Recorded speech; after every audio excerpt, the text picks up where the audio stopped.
We had another spirited Dillon Gabriel conversation. And something I did hear the morning show's take on that today, and I understand the central point they were making. I think we've all been a little too mid. That was the wrong word. We've all been a little too low-key on this quarterback room because we know that it's been bad. And I think it's stifled a lot of the conversations we should be having. And I think, I think a lot of people in media have just checked out on Dillon Gabriel, and I don't think it's made our product any better.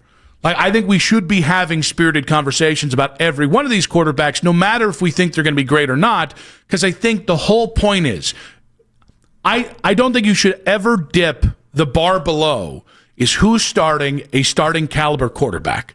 And if you've got one, well, that's a different conversation, right? If you've got a proven starting quarterback, different conversation. But if you're just looking to stabilize the position, that to me is what that conversation earlier today was about, and our Dillon dust up yesterday as well. I mean, I think that's kind of what Dillon has shown you to be in many ways, and that's I don't know. The part that just befuddled me was the idea that, and maybe we just brought too many metrics into the equation, or maybe we brought too many different ways of looking at it, because there are different ways that one tells one story, one tells another story, but there's some context that I think is needed within that discussion. But I don't like any part of the idea that now I feel like I'm on some sort of Dillon Gabriel defense, which I've never been a part of to begin with anyway, and I also don't really want to be a part of to begin with. Like, he's a backup quarterback. I want to see Shedeur Sanders play football. Ultimately, that's my end goal, but I don't know. I didn't think he was a problem in a 25-point win. That's my end point there. So, with that being said, you have been on, when it comes to Shedeur, that there's going to be a time where the narrative starts to change on Shedeur. And you'll see it. You'll see it piece by piece and week by week, and it's gonna like temperature rising in an oven. It's just gonna keep rising and rising and rising. And this is where I thought Mary Kay is speaking exactly to what we've kind of seen in the past couple weeks, grow and grow and grow, and now it's hitting a boiling point. And here was Mary Kay earlier today on this very station talking about Shedeur Sanders' development in elite accuracy.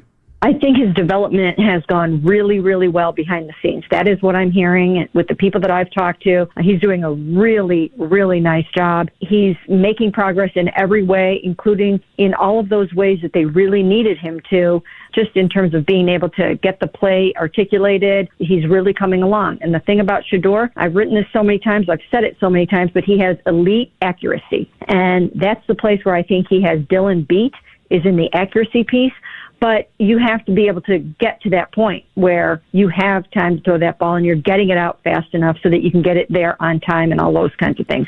But in a 7-on-7 drill, if you put those two up next to each other and you just started doing a red zone 7-on-7, I think Shedeur would win that drill most of the time. But that doesn't mean that he would be the better choice at quarterback right at this moment. I don't think it is a coincidence that Dillon has been as unremarkable as I think he has been, or as fine, or whatever the different synonyms we can use for this. I don't think it's a coincidence through 3 games he's been pretty unremarkable, and we're starting to hear some of the development that the Browns are telling the local reporters. This has been my whole point the entire time, was that this was always going to happen this way, and we started to see it 2 weeks ago, and now we're seeing it last week, and now you're seeing it again today. The idea that once you start to see who Dillon Gabriel is, and they start to see who Dillon Gabriel is, they're going to try to take some credit for Shedeur Sanders. This is it. This is their saving grace, is the idea that they're going to try to make it seem as if Shedeur was not even close to ready previously, and now all of a sudden, voila, he's ready. And I'm telling you guys, nothing's changed with Shedeur Sanders. Nothing's changed with him relative to where he was before the season got underway. I'm sure Stefanski's doing some time and some work with him, but there's no drastic leap that's happened. He's always been better than Dillon. He remains better than Dillon, and now we're just counting out the time until the Browns actually put him out there. So I thought it was interesting that coming off of Sunday's game, I mean, we had folks in the Shedeur Sanders hive. They had isolated one moment where Dillon Gabriel was coming off the field, and Kevin Stefanski smiled at him. Yeah, and they pointed and said, "This is why Shedeur is never going to get a chance." Maybe just Stefanski was happy he was winning a game. And I also, by a considerable margin against a team that I think just hadn't had that happen in a while. I think Kevin knew he was that he knew he needed the Dolphins that one. were cooked. He knew he needed that one. But I think we're probably closer to Shedeur playing than even I thought. Meaning, I still don't know that. I still don't know that. I hope you're right. They still have to pull the trigger there, and they seem so hesitant to do it. Where do we get that? Because it's only been 3 weeks of Dillon.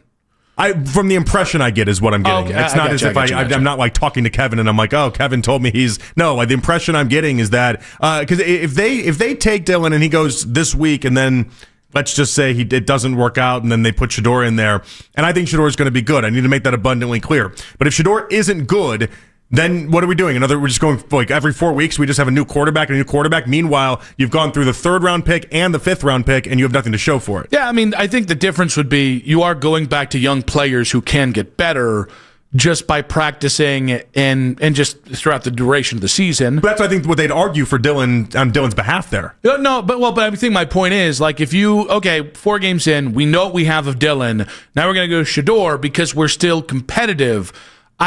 I don't love this idea that there are certain people who've resigned themselves to, we're not going to see Shedeur until the Browns aren't being competitive, because then you're not giving Shedeur an authentic chance to do anything interesting. If he does something, it'll be in spite of the situation you put in. I agree. That's what makes people like myself so mad about the horror deal, is that if it goes down that way, where you're putting them in games where it doesn't even matter if they win, and in fact the front office would prefer that they lose for draft position, you're not setting him up in any sort of way to have success. Yes, that makes people like myself angry. Well, but that's why, I do understand that Dillon getting the win yesterday, to some people says, well, he just extended his leash.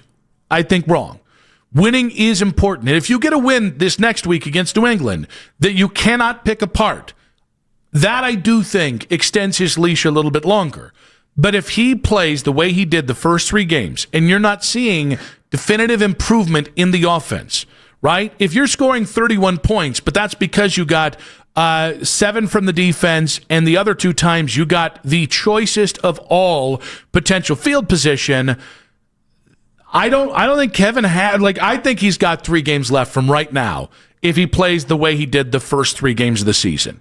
Now, if they go 2-1, that might change the situation, but just based off his play, I can't see extending this out more than 3 games after it if it looks closer to or if it looks exactly like the first 3 games. 3 games seems fair to me. I mean, when we first were talking about it, you'd mentioned next week, though, after next week being the end, and that's where I was like, I just don't know that that's happening. But 3 weeks from now, you tell me if they go on you got to lose a game that you're supposed to win. That, I think, will be the one that Stefanski looks at and says, "Oh no, we have a real problem on our hands." You're not expected to win. You're not expected to win the Patriots game. You lose the Patriots game, and then you lose to the winless Jets. Then yes, I think that will be enough to sound the alarm, and everyone says, "Okay, let's just finally put Shedeur in." But I cannot stress enough the point that with more struggling that you see, or really from a 3-game sample size with Dillon that they're less than impressed with, the more chatter you're going to hear about Shedeur Sanders all of a sudden overcoming all these made-up obstacles that they put in his way. And I just think it's such a farce, and it just feels so wrong that they're able to do this and get away with it on a fundamental level. It just feels like someone. Every NFL team does this. I know, but it feels like dragging Shedeur through the idea that for his reputation and his name, for months on end, people thought he can't play the position. And they told enough people behind the scenes, and you know this firsthand, Nick, they told enough people behind the scenes that he was so far behind, laughably far behind, and all these other things, just so they could make themselves look good in the end of it. And that's all they're trying to do. Oh, we fixed Shedeur. We got him to a spot where we could play him, and thank goodness we did just in the nick of time. And I just think it's wrong. I think it's wrong to besmirch his name that way, and I think it's wrong to go ahead and drag his name through the mud that way when he didn't deserve that.